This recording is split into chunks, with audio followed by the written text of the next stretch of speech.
It never really occurred to me that my wife and I would have trouble conceiving. Didn't even cross our minds in the slightest. Having a child was the next logical step. I didn't want to accept it at first. I felt like it was my fault. It hit me like a wrecking ball all at once, all the emotions all at once. Infertility is so emasculating. It's made me more aware of how I feel about what's important to me. I think I tried to escape from it a little bit. I suppose, buried my head in the sand and thought, it'll happen. I probably, like most men, didn't want any help, didn't want it, couldn't accept any help. Probably didn't cope very well with it, just buried it down, I think. I can't think of one aspect of my life that's the same now as it was before the diagnosis. Men are as much part of this as well. Why don't we say something?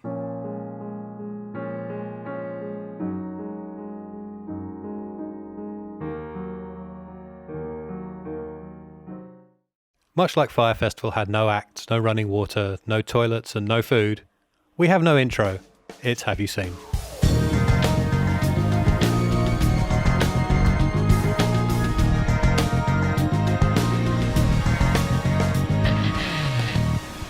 Hello and welcome to the Season 2 finale of Have You Seen? I did actually have an intro, but it involved me shouting really loudly and that would annoy my neighbours and probably prevent Tom from ever wanting to record with me ever again. I am Kieran Lefort and at the other end of this internet connection is Tom Webb. Hello. After our own personal disaster last week, which included a variety of technical screw-ups that hopefully you will never hear or see. You might get to see, depends. We tackled the biggest disaster in music festival history, the Fyre Festival. Well, I mean, the documentary about the Fyre Festival. What's it called? Fyre, the Greatest Party That Never Happened. Yeah. Directed by Chris Smith, who directed American Movie, which we tackled and loved back in season 1. Mm-hmm. And produced allegedly by Netflix, but we'll get onto that later. It was pitched to us by long-time listener and supporter Pete Hammond. Tom read out the pitch last week. Much like last week, I don't have it to hand. But it was along the lines of, how do lads, you should watch this, which is generally how our emails from Pete go. And we love that. Yeah. So yeah, we sat down and watched something like 97 minutes of just insanity and like never-ending mistaken disaster upon mistaken disaster, I guess. Yeah. My first note is that this is Entertainment 720. It's Tom Haverford and John Ralphio making doing their music festival, and it's just like, I mean, where do you start with it? Because it's just. I think we're going to end up talking, much like Electric Boogaloo, we're going to end up talking much more about the subject than the object here, aren't we? Yes, absolutely, yeah. Let's start off by saying it's a well-made documentary, but it doesn't change any it's talking heads and footage and a bit of fly on the wall. It doesn't alter the medium. It's not The Imposter, is it? No, exactly. It's just a well-made documentary, the sort of slick documentary that Netflix are becoming known for. Yeah. Do we want to get into that part of it, or should we save that till the end? Because Netflix didn't actually produce this. They just bought it. Yeah, well, I think... So there's this weird thing about Netflix, is that it's very, very difficult to pitch to them. Very difficult to pitch to them. They like to just scoop up ready-made products, don't they? Particularly ones that have critical acclaim. Because this had done the film festival circuit and was getting, I think plaudits. And then they snapped it up. I think the way they operate, though, is that if you're in with them, they will give you projects. I see. If you're not in with them, it has to be something that is raking up awards, and they come to you, you don't go to them. That's kind of the way the impression I get. There are ways you can pitch stuff to Netflix, and I'm sure it will work 1 in 1,000 times. For if you're making stuff like this, you can go through what they call content aggregators, and they're basically companies that you either pay a fee to or a percentage to, and they package up, and they're basically like accredited pitchers to Netflix, they're Prime gatekeepers. Video, Yeah. Apple TV or iTunes, whatever they're calling it now. Apple TV / Apple TV Plus. Yeah, that kind of stuff. Which for $9.99 a month or whatever they're charging, it has bugger all on it. I haven't really looked into it. So I have recently purchased new Apple products with which you get a free year of Apple TV Plus. Okay. And they're charging, if you don't get the freebie, they are charging roughly what you pay for a year of Netflix or a year of Hulu or a year of Disney Plus or whatever. Yeah. And it's basically just a paid shop window to other stuff you can buy. Right. They have very little original. They've launched it with very little original content. And to be honest, there's only one thing on there I'm interested in watching. And that's only because a friend of mine said, this is good. You should watch it. They've got a few. They've pulled in Scorsese and Spielberg to do projects for them. There's potentially this. I think is it going on Apple TV? The Isaac Asimov Foundation series, which is like one of the big epic sci-fi novels that everyone said, oh, you could make an amazing series out of it. I think they're doing that. It's either them on Netflix. So they're having a go, eh? So I have a feeling that they might have launched it a bit prematurely. They should have lined those ducks up. But then again, I don't think they would have. I think they would have got those without being live, if that makes sense. Yeah. There's a bit It's of a chicken and egg thing, really. Yeah. They have to line their ducks up, but they're chickens and eggs. Exactly. Yeah. It's an ornithological nightmare. Yeah, it absolutely is. So this was. I was reading a whole article about this shortly before we started recording, and this was initially kind of made by Vice, right? Or the inception came from Vice because they had a reporter who was reporting on all of the Fyre Festival nightmare, and she actually appears in the film and has an exec producer credit. Right. The story goes that Chris Smith's company came on board, essentially took over the production and edged Vice out, right, leaving them with only their contractually obligated credits on the end. And the other interesting part that has a production credit is Jerry Media, right? Who are the company formerly known as Fuck Jerry, yes, who appear in this documentary as the marketing company for Fyre Festival, and notably they get off very, very cleanly in this doc. This caused a lot of controversy because there is also a rival documentary by Hulu called Fyre Fraud, which was originally supposed to be a series, but then got condensed into a documentary and was released 4 days before this on Hulu. They did a Golden Globe. In which Fuck Jerry do not get off scot-free. Interesting. Both parties have accused the other of attempting to make payments to Billy McFarland, the Fyre Festival organizer, to get him to appear in their documentaries. Really? And supposedly, so what I was reading today was the CEO of Jerry Media cut a deal with McFarlane to appear in this film where he would get a whopping 12% of any profit. Wow. But he didn't show up. Interesting. Yeah. The CEO also had a say in the edit, although Netflix claims Final Cut always rested with Chris Smith. Yeah, murky waters there, I think. Very murky waters. But then, so we have a documentary that's almost as controversial as the subject it's about. If you look at the people in it, it's hardly a surprise. I mean, McFarlane is just he's a narcissistic sociopath, and it's just, I mean. The video of this episode will eventually go on YouTube, and there's rules about how far into a YouTube video you can use certain words. The word I originally wrote down about McFarland, I cannot say this early in the video. Oh, really? I didn't know that. It would get us demonetized, I'm sure. Wow. Yes. Interesting. Yes, I wrote, I'm 5 minutes in, and already I think these people are a bunch of, and you can probably guess what the next word is. I can absolutely guess. Yeah, I'm absolutely right there with you, because it's like I don't have any. Normally in a documentary, you find someone that you have empathy and sympathy for, and there are very few in this. I mean, it's mostly the Bahamians. It's mostly exactly like the JR guy and the catering woman. Yeah, the people that are actually doing the work are the ones that I felt sorry for. Everyone else, I was just like, you're Yeah. a thoroughly horrible person. You're not, I just like, I have no empathy or sympathy for you if you were involved in this project, and if you were one of the people that had the expendable cash to go and do it, and then got annoyed when it got cancelled. Like if you've got the money to throw away at something like that. It's very hard to have sympathy. Yeah, I mean, one of the other notes I wrote was rich Republican white kids ruin everything again.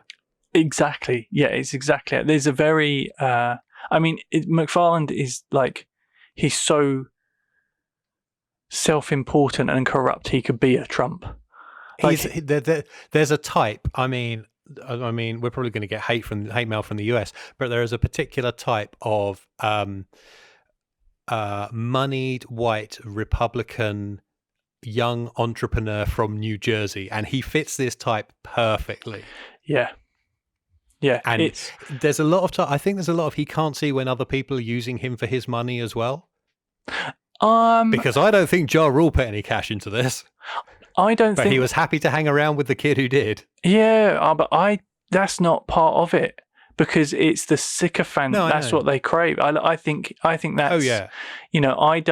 I think when you're a narcissistic sociopath, you don't even. That's not even a thing. I don't think you even think they're using me. You think they adore me. They love me. Yeah. Because they want to be with me all the time, and that's what they crave, and that's what they're fueling, and it's one of those things where you watch it and it's people who won't listen to other people as well. That really, like, if you're hiring people that are experts in their field, listen to them, because they're right. You might not like what they're saying, but that's where you have to then adapt and compromise and move forward. Yeah. Whereas with this, people are going to say, this is going to fail, you can't do this, or how can you do that? And then it's like the whole thing, like you can buy or hire Pablo Escobar's Islanders, but you must not say Pablo Escobar. And that was the first thing they did. Yeah. And it's interesting. So a lot of great fiction film directors will often only say, my films turn out good because I know how to hire the best people to do those jobs. Absolutely. Yeah. Great directors, there's a lot of great directors who will say, well, I don't know how to light this, but I hire a guy who does. Exactly, yeah. And it's one of those things, it's like, from my point of view, like doing more directing, moving into that kind of stuff, it's like you absolutely, if I'm a director, I want to understand all of the processes. I want to understand the workflows, and I want to understand what it is people are doing. But I'm more than happy to say that I'm not the person that should be doing it, just because I'm interested. I want to understand the process of sound, but I don't want to be holding the boom. Exactly. It's like, there's always going to be. I have done that. Exactly. But I think it's good to have the experience of doing those kind of jobs and doing that kind of stuff when you're in that position as a director, and then you can kind of look at things. It's like, I've always kind of enjoyed tinkering with color grading, and I did it for the Easy Bit documentary, and it's like, it's an hour and a half. I was like, I never want to do that again, because but you're quite good at it. I don't mind it, and I can passably do it, but I don't want to do it on a project that size again, because it's just like, I'm not that into it. Like, I think, it's like, if I need to do it, I can. Yeah. But I will happily defer that to someone who's better at it than me, because I know I'm not as good as I could be. But nobody in this film does that. Exactly. And it's not just McFarlane. It goes down as well. Yeah. There's a guy, I can't remember, I think his name's Grant. The little fellow with glasses who's never always put on the phone. Yeah, never put on an event before. And he's the guy in charge of it all. Yeah. And then there's the pilot who taught himself how to fly on Microsoft Flight Sim. Yeah, he's not. Firstly, he wasn't even brought in to be a pilot. He's the logistics guy. Yeah, I know. He just happens to be able to fly light aircraft. Yeah. And it's almost glossed over, and I wrote it in all caps. He taught himself through Microsoft Flight Simulator. Yeah. Why are we not spending more time talking about this? Also, how legal is this? He must have passed a test and done a license, right? So, but he's clearly taught himself how to do that using Flight Sim, which is utterly crazy. Which is timely because a but- new version got released this week. And then he's doing bloody zero gravity parabolica flights for people, Yeah. and it's like, no, you shouldn't be doing that. Not in that plane. Because that thing just looked like a crate with propellers. Oh my god, yeah. Yeah. Something else that kind of got glossed over a little bit. There's a man appearing in this film. His name is only ever shown in a caption. Nobody ever says it, but his name is David. Yes. MDAVID. Yeah. David. David. I know. There's a lot of. Is it the first draft of Mbop by Hanson? There's a lot of people in this. A lot of hipsters in this. Where Yeah. like I feel sorry for your situation, but you are such an archetypal hipster. It's a lot. Yes, it's a lot of. I find it difficult. It's a lot of media wankers. Yes. Yeah. Very much so. And we have encountered many of these people in our careers. Yeah. Yes. But they are like Billy. They are a type. They are the New York media millennial. Absolutely. Yeah. There's the one guy who's like, he's sitting there. He's got a beard. He's got his hair up in like a top knot bun, and he's got his like low loose t-shirt and all that kind of stuff. And he's talking about it, and I'm like, the dude looks like a yoga teacher. And then later on, he was just like, I was supposed to be a yoga instructor. I was like, I knew it. Yeah. Yeah. It's just, I mean, it's just a litany of shit. That man was wearing a Nirvana t-shirt. I challenge him to name 3 Nirvana songs. It's just like, I mean, they didn't even plan things like toilets or like, I mean, it's just basic stuff. And then going to the, like, was it 4 weeks out or something? Oh, can you design us a stage? Like, what the hell? And then they change islands, and they haven't thought about toilets on that island either. I know. And the logistics guy on the original island going, you want this many people? I have a map here. You cannot actually physically fit that many people on this island. And they go, oh, we'll get a cruise ship. We'll house them on a cruise ship. And then they cancel the cruise ship. Yeah. And he's just like, do you know how difficult it's going to be to get drunk people on a dinghy? Yeah. And it's like, of course. I mean, you're right. It's they get caught up in the party. Yeah. Without thinking of all of the effort that goes into doing it. And people who bring up, it's funny, anybody who brings up a legitimate problem is suddenly no longer with the project anymore. Rather than trying to fix the problem, they get rid of the person who brings up the issue. Yeah. It's like, don't bring the negativity. It's like, well, maybe bring some logic, because that would help. Reminds me of a story of the time WWE decided they needed to hire a continuity person, and they fired him after 3 weeks because he brought up so many continuity errors. I don't find that surprising in the slightest. No. One of the things I wrote down, this is something we have a little bit of experience of. Even when events go well, they go badly. Yes. Like, organising any kind of event, they're nothing but firefighting and problem solving, even when they go smoothly. Yeah, absolutely. And that's the thing, is like a well done event is just, you don't see the problems. Because they've been managed. They are swans. They are serene on the outside, yet with frantically paddling feet underneath, getting rid of the problems. Yeah, exactly. Yeah, absolutely. Yeah. I mean, the amount of times we've been shooting with an events team, and they've been just like, oh my god, this has been happening, that's been happening. Oh god, this has gone.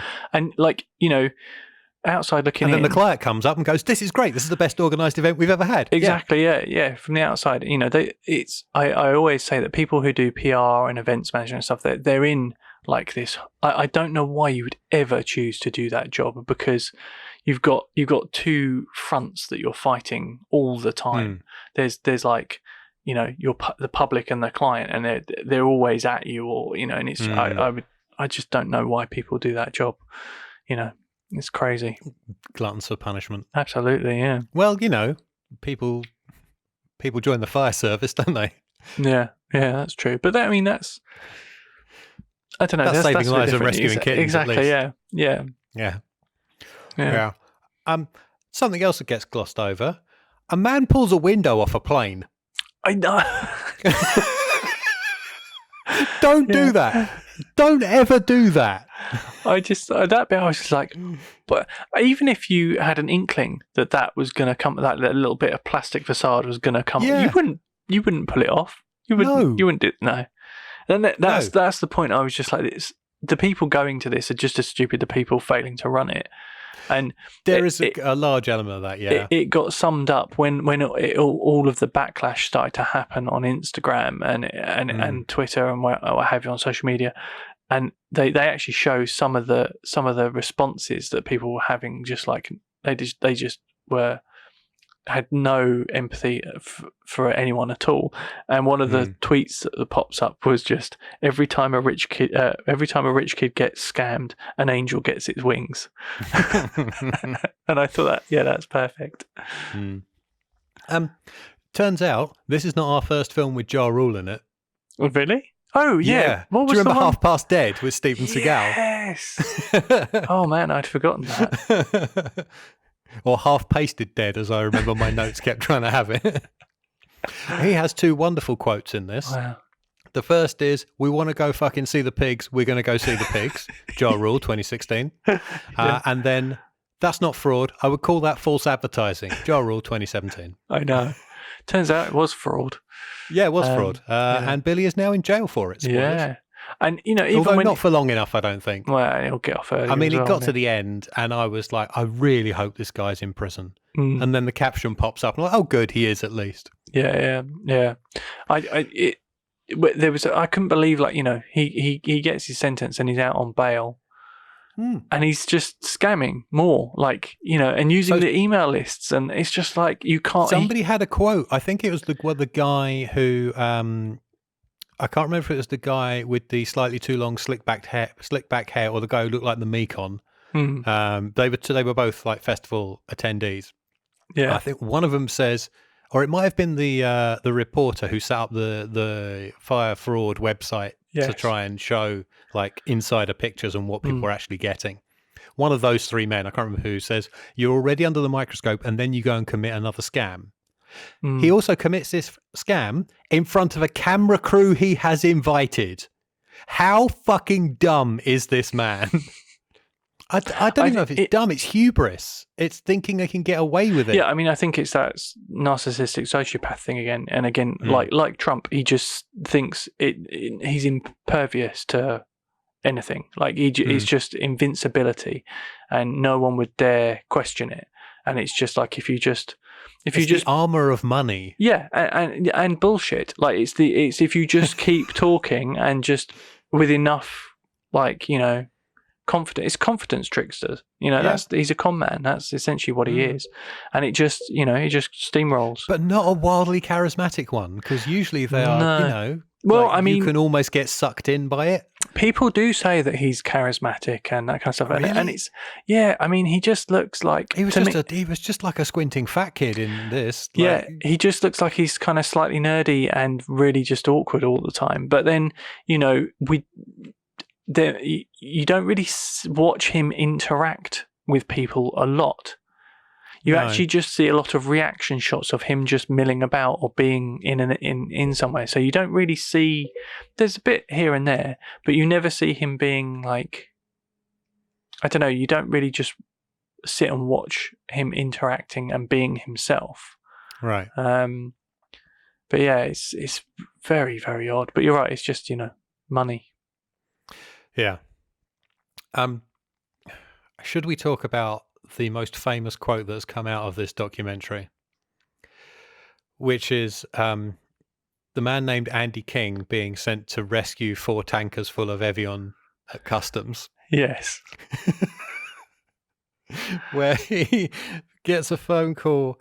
The customs send them a bill for $175,000 to let this water into the country. And he gets a phone call from Billy, which includes this line, verbatim, "You are our big gay leader. Will you take one for the team? Will you suck a dick to fix this water problem?" And he says in his interview, he went home, he had a shower, he gargled some mouthwash, and he got in his car and he drove to the office. And he said the bloke at the other side of the desk couldn't be nice, and he just went, "Just make sure we're the first people paid, and we'll let the water go." And he went, "Yeah, all right," and that was it. And no dick was sucked. It's just like, I mean, that guy, He at least seemed to feel some kind of remorse. Absolutely, he did, but even if he had to sneak out of the village in someone else's clothes in the back of a car with his head down. I was just like, why? I mean, that I think he goes some way to showing you how charismatic Billy must be. He'd worked with Billy for years before that on all Exactly. Billy's other. I don't know whether to call them ventures or scams. Scams. I think I looked him up on Wikipedia. It literally says Billy McFarland brackets fraudster. Oh yeah. So yeah, and it's like, well, there's obviously something about Billy that's getting him. Like these people are just going along with it and believing it all. You know, it makes you. Yeah, it's just. It's funny though, isn't it? I mean, when you look at these things from the inside out, you're always from the outside in. You're always just like, how could you fall for that? How could you not see that? But it makes you wonder, like, if you were in those same situations, would you believe it? Would you go along with it? Would you be fooled by it? You know? Yeah. It's a testament to the power of marketing. Yeah, absolutely. I mean, like, because that first video they made is a hell of a marketing video, isn't it great? And then like the whole Instagram stuff they did with the orange squares and like, I was so tempted. I'm so tempted to get you to make our Instagram post for this. An orange square. Just an orange square. Okay. The thing I wrote down though is that like all through those early stages, when you're still like, okay, they can pull this off. Like a lot of the ideas that are coming along, you're like, that's great. That's a really good idea. That's a very clever way of marketing this. It's a really good way to get this. And they're raising the money. It's just they're fraudulently, it turned out. Yeah, obviously. Yeah. But you know what I mean? They're like, it's not necessarily that they're the concepts they're using in terms of the marketing, like the strategies and the ideas are good. They're obviously going about the money side of it in a very wrong way. Yes. But like if you could apply some of the stuff that they do in a legitimate way, I think it would be very effective. And you're just like, well, they're clearly making money or bringing money in. It's just not enough and they're not spending it on the right things. Yeah. You know? Yeah. And then screwing people out of payment at the end of it. Yeah.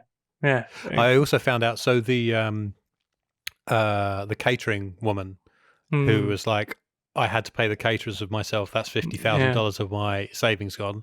Turned out after this documentary came out, some people set up a GoFundMe for her and raised $200,000. Wow. Yeah. That's cool.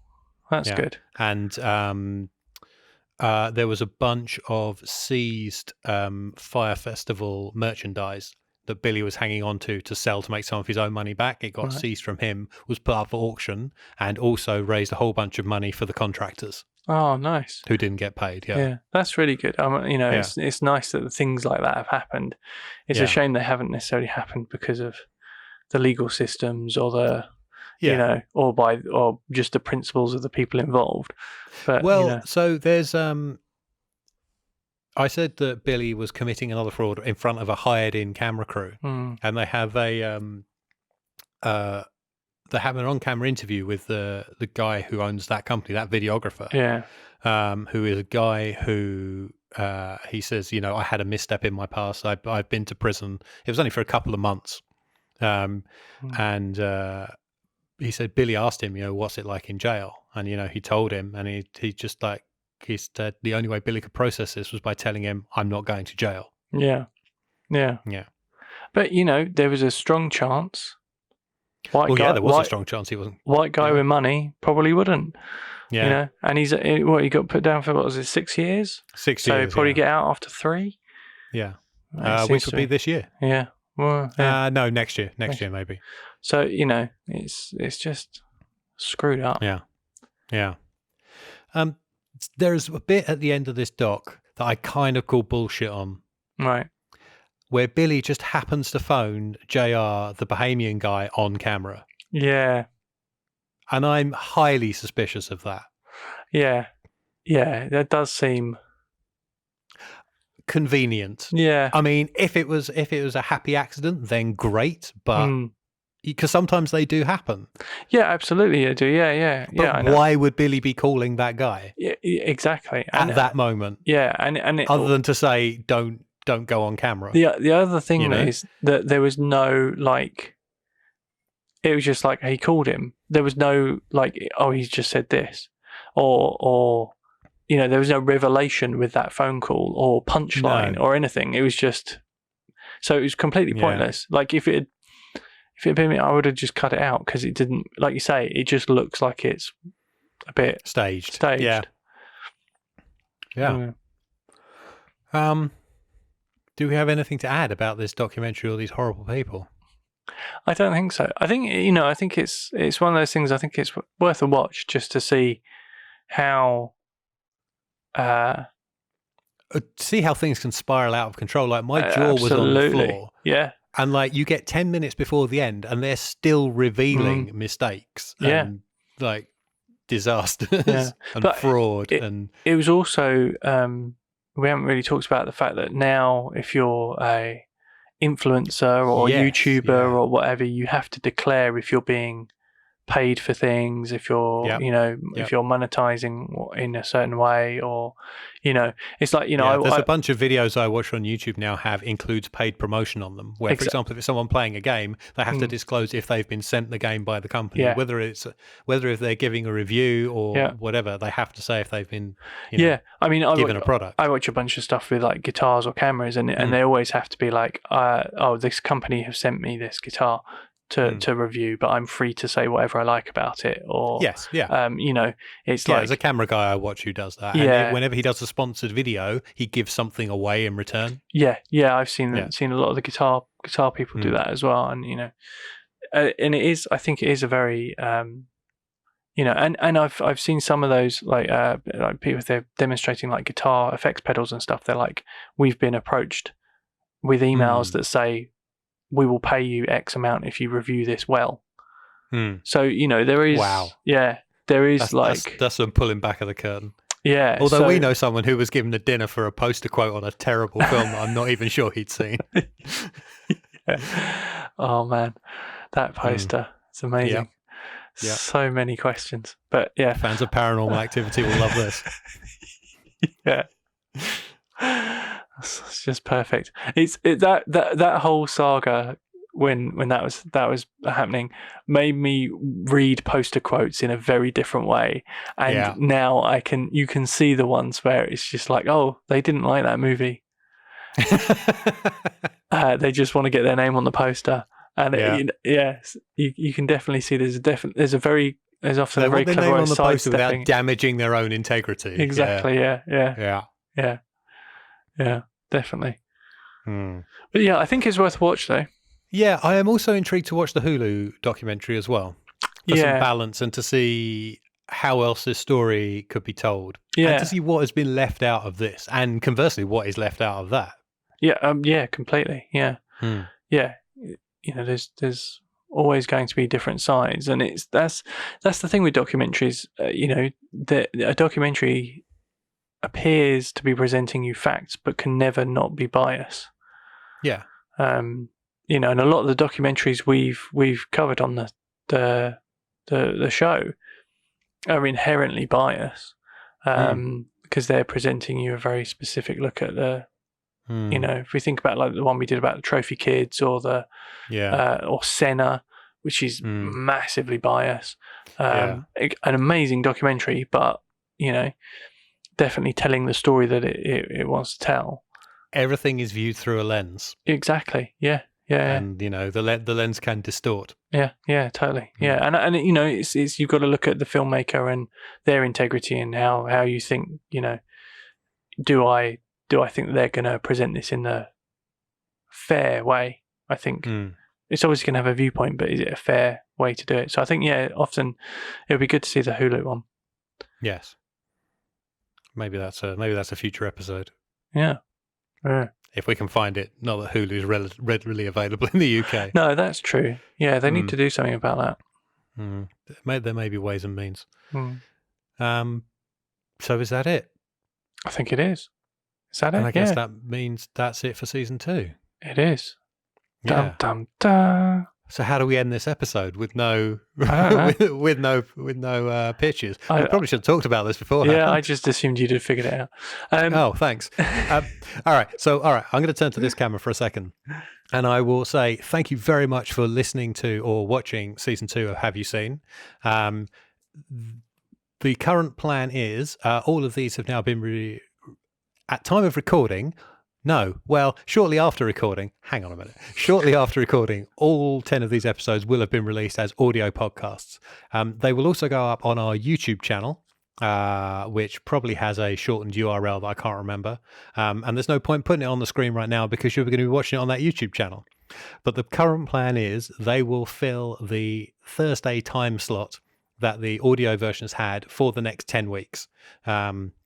They are all edited, including this one, which will be, obviously. They're all edited and they will go up every Thursday for the next 10 weeks. So you can watch something you've already heard. I also have planned a couple of bonus videos that are going to go on the YouTube channel as well. So you might get 12 weeks content out of it.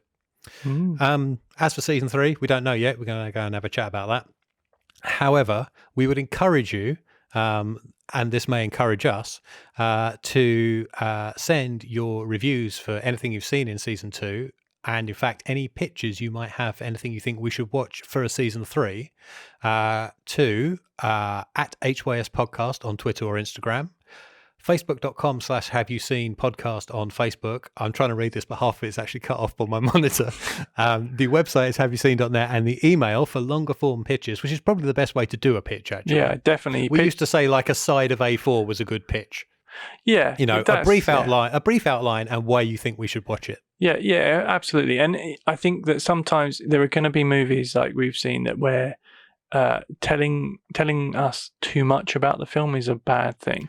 Yes. And if that's the case, don't be put off that you have to write loads for a pitch. If it's something that you tell think us the minimum you think Yeah. we need to know to pique our interest in the film that you are interested in. Yeah, I mean, How about that? with Pete's email, there was very little information about the Oh movie. yeah, it was basically here's a documentary about the biggest fuck up in history. Yeah.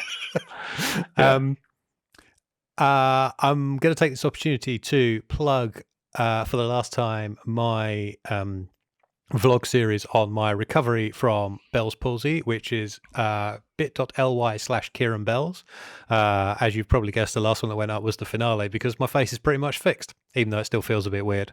Tom has something he should probably plug right now. Yeah, you can check out my debut feature-length documentary on Prime Video. It's called The Easy Bit, and it's all about what it's like for men to go through fertility treatment. Excellent. And that has its own little vanity URL, which is bit.ly/theeasybit. We're really good at internet marketing. Oh. See, now, you remember what I was saying earlier about like jobs that I will happily relinquish on food. Marketing yourself and your products is one of them. Any social media, someone else can do that. Someone who knows more about it than I do. Well, we're going to get on the phone to Jerry Media, who are going to post a series of plain yellow tabs. What are they called? Squares, rectangles. Yeah. What are they? They've got names. I don't use know. Instagram. I don't understand it. I don't know. It's just a picture. Tom doesn't of it. understand it Okay. either, even though he's in charge of the Instagram account. We might need to delegate again. All right, we should get out of here because we're just babbling. Yeah, we are. I can't think of anything else I was going to add. No, we've we've plugged everything. We've gone through it. Yeah, I think we've checked all the boxes. We've got another 10 episodes done, which is awesome. Yeah. So again, thank you very much for listening and watching. Please stay tuned to our various social media channels for news of any further episodes. And I hope 2020 gets better for everybody. Me too. Goodbye. Bye.